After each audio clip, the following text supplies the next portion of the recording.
हजुर नमस्ते तपाईँ सम्पूर्णमा म चाहिँ विशाल गुरुङ हाल चाहिँ दक्षिण कोरियाको चाहिँ खेङसाङ बुक्दोको साङजुसीमा चाहिँ एउटा एल्युमिनियम कम्पनीमा चाहिँ काम गरिरहेको छु।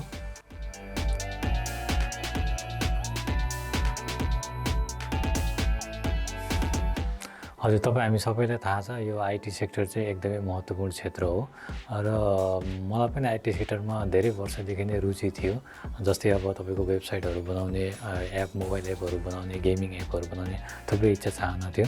तर त्यो चाहिँ अब काम गर्नुपर्ने भयो होइन, त्यसले गर्दाखेरि चाहिँ त्यो शैक्षिक क्षेत्रलाई चाहिँ अगाडि बढाउन सकिएन र कोरियामा आइसकेपछि चाहिँ कामको साथै पढ्न पनि पाए हुन्थ्यो भन्ने जस्तो सोचहरू हुन्थ्यो र त्यही क्रममा चाहिँ विभिन्न कलेजहरू के कस्तो हुन्छ कोरियामा, त्यसो पढ्न पाइन्छ कि पाइँदैन हामी विदेशीहरूले भनेर चाहिँ सोच्ने गर्थे र केही वर्ष पश्चात चाहिँ केही वर्ष अघिदेखिको प्रयासपछि चाहिँ मैले चाहिँ खिम्सेङ खेसुनिमलाई चाहिँ थाहा पाएँ र साथीहरू मार्फत थाहा पाएँ र उहाँ मार्फत चाहिँ सेजोङ साइबो थेआकेको बारेमा चाहिँ एकदमै एउटा सेमिनार राखेर नै हामी विदेशीहरूलाई चाहिँ जानकारी गराउनु भयो र सेजोङ साइबो थेआकेको चाहिँ एकदमै डिटेलमा तपाईँको विदेशीहरूलाई भर्ना कसरी गर्ने होइन, तपाईँको छाङाकुम अथवा यो तपाईँको छात्रवृत्तिहरू कति % सहुलियत दिने भन्ने कुराहरू एकदमै राम्रो पाएँ।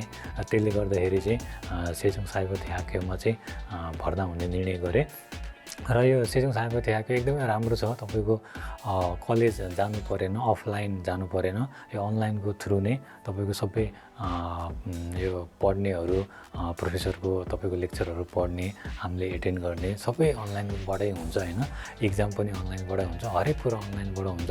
त्यसैले चाहिँ हामी काम गर्दा गर्दै तपाईँको यो कलेज पनि हामी अध्ययन गर्न सक्छौँ र प्लस यो अध्ययनले चाहिँ हामीलाई चाहिँ कोरियाको चाहिँ बसाइमा प्लस तपाईँको विभिन्न भिजाहरू चाहिँ परिवर्तन गर्नमा चाहिँ एकदमै ठुलो मद्दत गर्छ। त्यसैले चाहिँ यदि यही विभिन्न कारणहरूले गर्दाखेरि चाहिँ म चाहिँ सेजोङ साइबो थेआकेमा चाहिँ सफ्टवेयर इन्जिनियरिङमा चाहिँ यो वर्ष भर्ना भएको छु।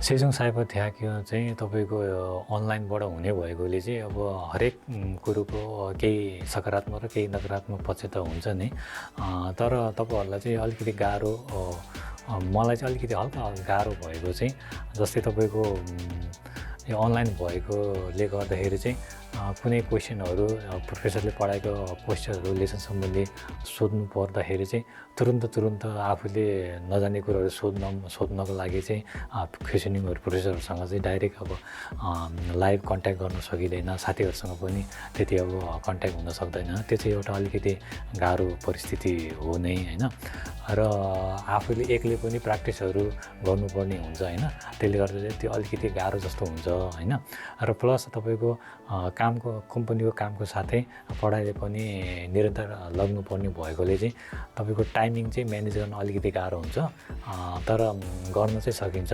तपाईँको त्यसमा चाहिँ कुनै चिन्ता लिनु पर्दैन।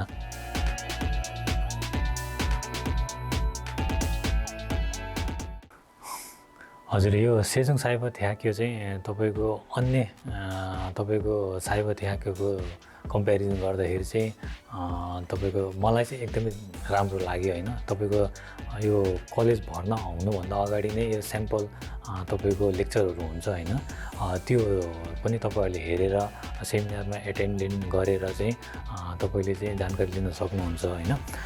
मलाई एकदम बेस्ट लागेको चाहिँ तपाईँको फर्स्टमा चाहिँ अब अनलाइनबाट हामीले हरेक तपाईँको प्रोफेसरको लेक्चरहरू अध्ययन गर्न सकिने भयो, अनलाइनबाट तपाईँको चाहिँ इक्जामहरू दिन सकिने भयो। त्यसपछि अनलाइनबाट लाइभ क्लास पनि हुन्छ, टाइममा खेसुनिमहरूले गर्नुहुन्छ होइन, त्यो लाइभ क्लासबाट पनि धेरै फाइदा लिन सकिन्छ होइन र नजाने कुराहरू तपाईँको अन्य काकाटक मार्फत होइन कल गरेर चाहिँ हामीले लिन सक्छौँ होइन र चाहिँ एकदम सिस्टमेटिक रूपमा छ, एकदम सिस्टमेटिक छ, पारदर्शी छ।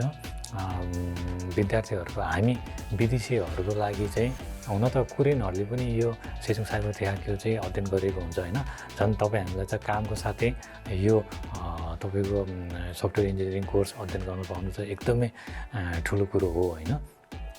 त्यसैले चाहिँ तपाईँहरू यदि चाहिँ आफ्नो कामको साथसाथै शैक्षिक योग्यतालाई पनि तपाईँले चाहिँ अपग्रेड गर्न चाहनुहुन्छ भने चाहिँ यो चाहिँ एकदमै राम्रो कलेज रहेको छ।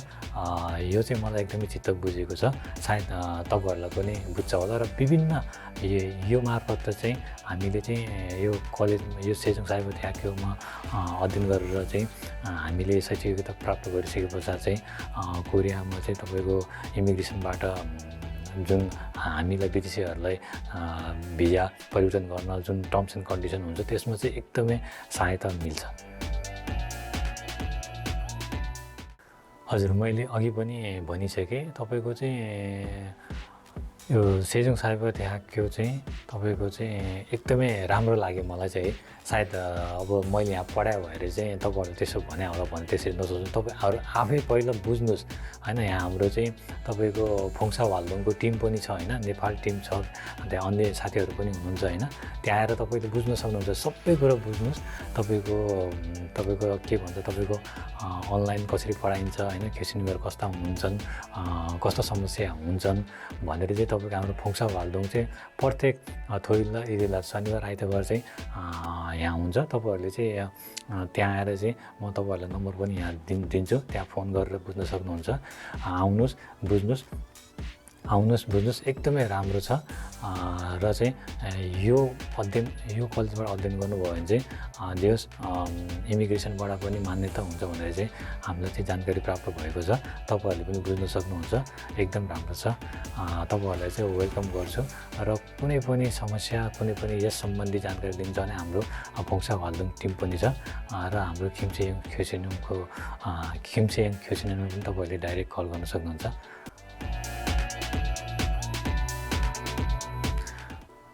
हजुर, यो सफ्टवेयर हजुर सेजोङ साइबर ट्याक्योको यो सफ्टवेयर खोङाका यो सफ्टवेयर इन्जिनियरिङ चाहिँ मैले पढिसके पश्चात चाहिँ मेरो नर्मल प्लान चाहिँ तपाईँको फर्स्टमा यदि अपर्च्युनिटी मिल्यो भने चाहिँ अब तपाईँको यो F5 अब होइन पर्मानेन्ट पिआरको लागि चाहिँ एप्लाई गर्ने सोचमा हो।